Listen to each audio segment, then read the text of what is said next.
They call it service. They call it patriotism. But in Russia, there's an older, true name for it: killing for rubles. From the battlefields of Ukraine to the deserts of Africa, Russian men fight under many banners: Wagner, Redut, Storm Z, but the idea is always the same. When the state runs out of loyalty, it buys violence. And this is no modern invention.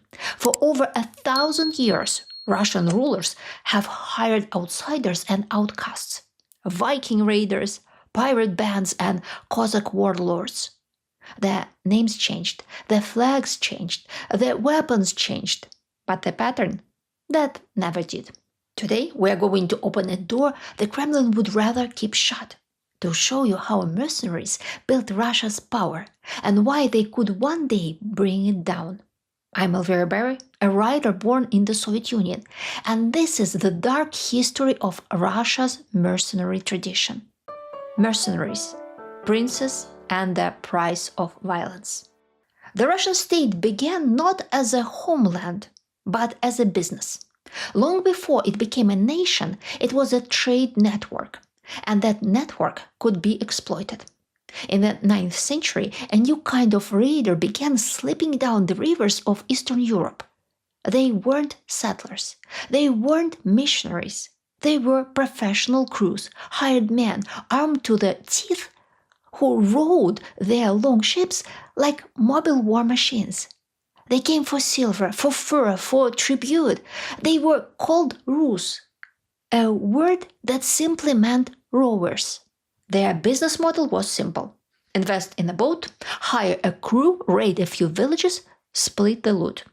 Occasionally, instead of pillaging, they offered their services to a town or tribe: protection in exchange for grain, influence, and women.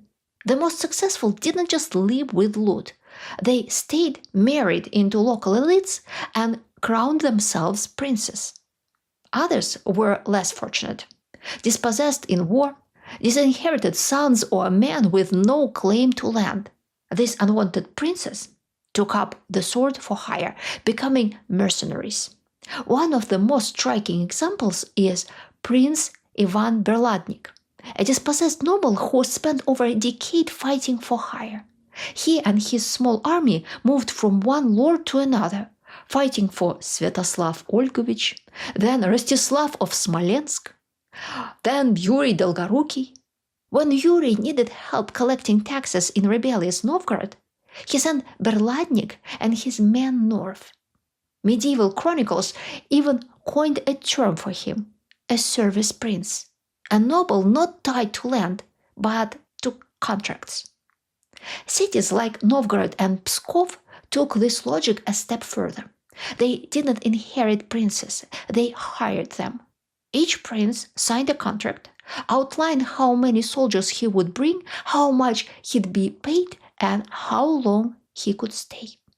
When the contract expired, or the prince overstepped, he was dismissed, just like a freelance commander in Renaissance Italy. After the Mongol invasion, Russia's frontier became a constant war zone.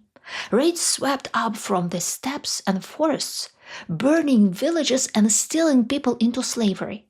The Tsars needed defenders, but they didn't want to spend money on full-time armies, so they outsourced the job to the Cossacks. The Cossacks were frontier adventurers: Slavs, Tatars, runaway serfs, even criminals who formed loose, self-governing warrior bands. They built boats, stockpiled grain, and raided for plunder. Their code was independence, their currency was violence. And they made a deal with Moscow: we'll protect your borders, but don't tell us how to live. The state agreed. Cossacks got land, weapons, and tax exemptions. In return, they patrolled the rivers and the steppes, guarding against invaders. But they remained their own bosses, and more than once, they turned their weapons against the Tsars themselves. The most famous of them all, Yermak Timofeyevich, who lived in the 16th century. He was not hired by a Tsar. He was hired by merchants. The Stroganov family salt magnates from the Urals. Their trade routes were under attack, and the government offered little help. So the Stroganovs funded a private expedition. They gave Yermak boats, weapons, men, and provisions, and told him to conquer Siberia. He did. In 1582, Yermak crushed the army of Kuchum Khan and opened the gates to Siberia's vast wealth. Only after his victory did Ivan the Terrible claim the conquest in the name of Russia, much like how the Spanish, backed partly by the crown and partly by private investors, laid claim to the Americas. The rise of the regular army. For centuries, Russia's wars were fought by men who owed nothing to the land they defended or the land they conquered. They served for silver, for plunder, or for the vague promise of favor from some higher power. The early Russian state, like so many medieval kingdoms, didn't rely on mass mobilization. It relied on contracts. But two forces reshaped the very soul of warfare, not just in Russia, but across Europe. The first was gunpowder. It transformed the battlefield. Wars no longer hinged on fast raids or brutal ambushes. They demanded coordination, firepower, and logistics. 1,000 well-drilled musketeers could defeat 10,000 disorganized swordsmen. Suddenly, the very thing that made mercenaries valuable, mobility, independence, and ruthlessness, became a liability. They lacked discipline. They followed the money, not the plan. And when the pay ran out, they turned on their employers or simply walked away. The second shift happened in the mind. In Western Europe, the Protestant Reformation sparked religious wars that demanded mass loyalty. People no longer fought only for gold or survival. They fought for God. And later, they began fighting for new abstract ideas: freedom, equality, and national identity. It turned out that belief was a far better motivator than money. Belief lasts longer, spreads faster, and binds men together more tightly than any contract. And when belief was combined with gunpowder and industrial logistics, it changed who won wars and who ruled empires. If rulers wanted to stay in power, they had to build complicated war machines. Machines powered by technology, coordinated by strict hierarchies, and fueled by shared ideologies. Ideologies that transcended personal gain. Russia faced the same challenge, and it sought the most pragmatic and cheapest solution. The Streltsy, the Tsar's private guard paid directly from the treasury, proved unreliable. Mutinies erupted often, so under Peter the Great, a new kind of soldier emerged. Not a raider, not a nobleman's servant, but a cog in a machine. He was taken from his family, often for life. The state stripped him of individuality. These soldiers wore identical uniforms. They marched in perfect formation. They weren't expected to take initiative. They were expected to obey. And their loyalty was no longer to a warlord. It was to an idea. In Russia, that idea was a mix of the Orthodox faith, the Tsar as a symbol of national unity, and the motherland.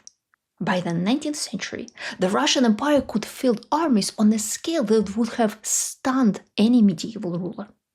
With the largest pool of potential conscripts in Europe, an almost endless supply of raw materials, and a political culture rooted in internal violence and fear, this army became one of the most intimidating forces on the continent.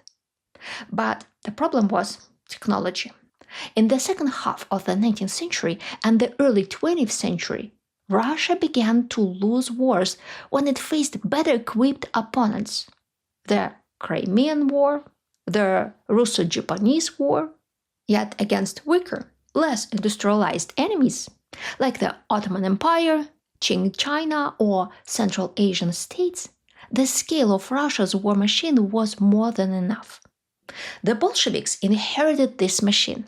Initially, they lacked both money and specialists to modernize it. So they invested in ideology. They understood something crucial. If you want people to die for you, don't just feed and arm them. Give them a story. The Red Army was not just a military force. It was the armed wing of a dream that history had a direction, and that its soldiers were the chosen instruments to carry it forward. Once again, belief replaced pay. Stalin poured resources into modernizing the army, arming it with the best technology the Soviet state could produce. For a time, it worked. The full weight of the largest country on earth was thrown behind its military. But belief has its own flaw.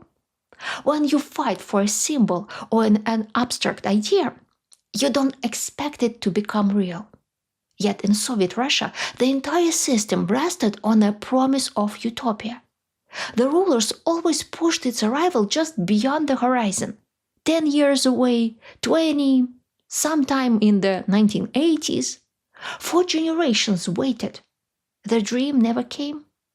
And the army, like the state it served, began to rot from within. But fuel breaks even the strongest engine. The Soviet war machine ran on propaganda, and when that fuel no longer ignited anything inside the hearts of its soldiers, the gears ground to a halt.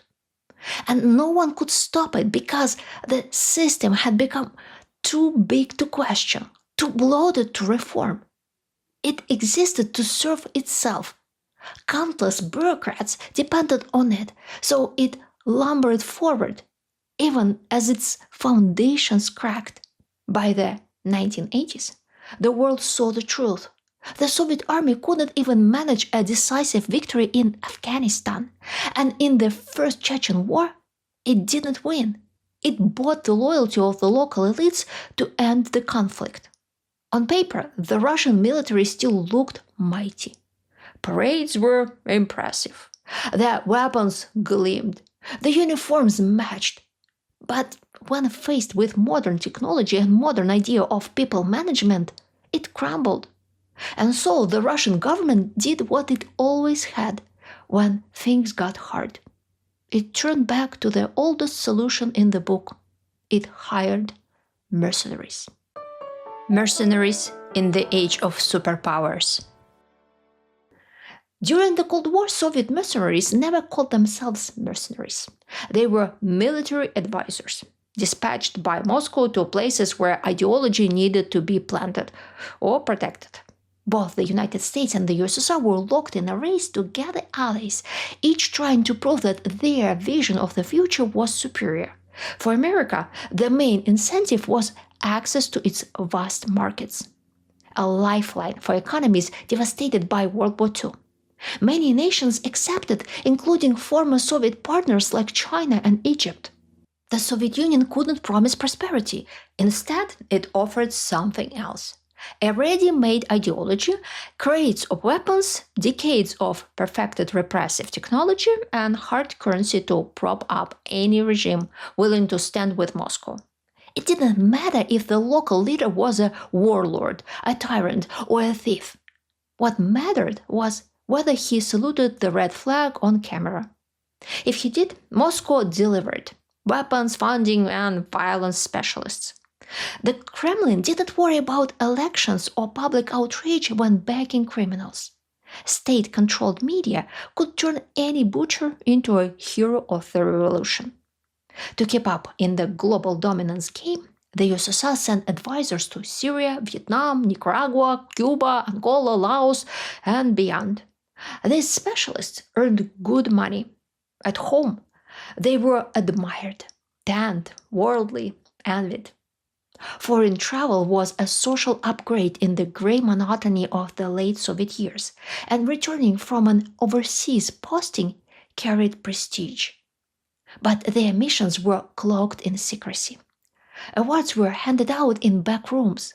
Their families stayed behind as leverage, a guarantee that no one would vanish abroad.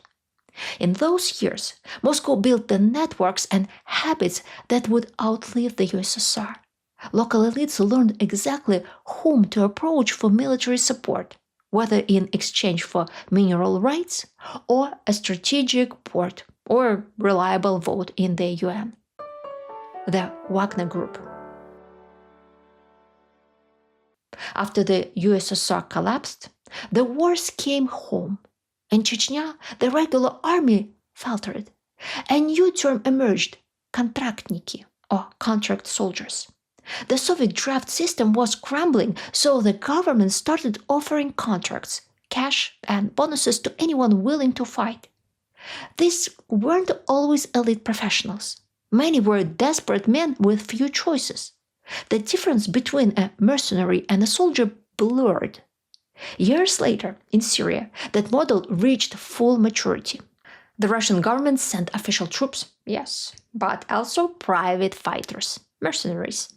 Men hired through opaque networks, paid well above military wages, and sent to do that uninformed soldiers could not. If you are interested in how Russia operates in the Middle East, I have another video that dives deep into that story. Then came Africa. In country after country, Central African Republic, Sudan, Libya, Mali, the Wagner Group appeared. They protected presidents, guarded gold mines, trained militias, or executed villagers. Sometimes they fought rebels. Sometimes they were the rebels. They didn't carry Russian flags, but their weapons came from Russian air bases. They didn't wear official uniforms, but their commanders coordinated directly with the Kremlin. Why use a group like Wagner? Because Russia needed deniable muscle, fighters who could do the dirty work without officially staining the Kremlin's hands. And when things went wrong, Russia could shrug. They don't represent us. A perfect political tool, right? Wrong. Putin soon realized a dangerous truth. If armed men aren't part of the centralized war machine, if they aren't restrained by the thousand invisible threads that bind soldiers to the state, they become a threat. The perfect Russian soldier is one who feels isolated, disillusioned, and afraid to trust his fellow fighters. But Wagner fighters were the opposite. They trusted their commanders, and they had a shared identity. And when Prigozhin turned them around and marched toward Moscow, they revealed the one thing the Kremlin fears most: a loyal army that serves something other than the state. That's why Prigozhin was killed. That's why Wagner was dismantled. Its fighters were absorbed into the Russian army, dispersed, diluted, and defanged. The mercenaries in Ukraine. Technically, Russian law defines mercenary work as a criminal offense. But there is a loophole. If the state hires you, it's perfectly legal. Today, recruiters come through Russia's poorest regions, prisons, and even psychiatric wards. They offer contracts to the sick, the addicted, and the desperate. These are not elite fighters. They are men with nothing left to lose. That makes them both expendable and easy to control. The Kremlin is trying to achieve two goals at once: keep fighters firmly under state control while also getting highly motivated specialists in the art of killing. But it does not work that way, because it ignores personality types and male psychology. A true mercenary plays by his own rules. He never sees himself as a cog in the machine. He is a hunter, driven by victory and prizes, respecting only other hunters, not bureaucrats who have never wielded anything more dangerous than a dinner fork. That drive to win makes him creative, mobile, and dangerous, and often successful because others lack his ruthless, fearless, and violent nature. A mercenary is a perfect fit for small-scale, high-skill operations far from home. He gets paid, the client gets results, and the two may never even meet. But put that same man into a full-scale war fought in the traditional Russian style, mass slaughter for patches of territory. and he is miserable. To be effective, he needs a clear, achievable goal. He needs movement, action. When he's stuck with no clear way out, not even money will satisfy him. He craves victory and respect, at least in the eyes of his fellow mercenaries. And he certainly does not see himself as disposable cannon fodder. So when these men end up in the trenches of the war in Ukraine, they often turn their game of dominance not against the Ukrainians, but against other Russian soldiers. They bully them into submission, send them on the most dangerous assaults, and extort money from them. That's why mixing these hardened hunters with mercenaries scraped from villages and depressed towns, men with no military experience and no self-defense skills, was a disaster. The social dynamics inside the Russian army are rotten to the core. But the era of true mercenaries in Russia may not be over. Whispers from inside the country suggest that every governor and every oligarch is quietly building private forces. They are training and preparing because nobody knows what will happen next. Not with the economy collapsing, not with public anger rising, and not with a war that refuses to end. The White Ghosts.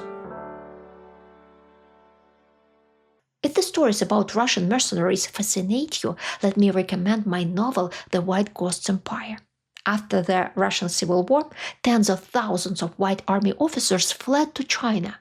In the eyes of colonial elites, they were losers.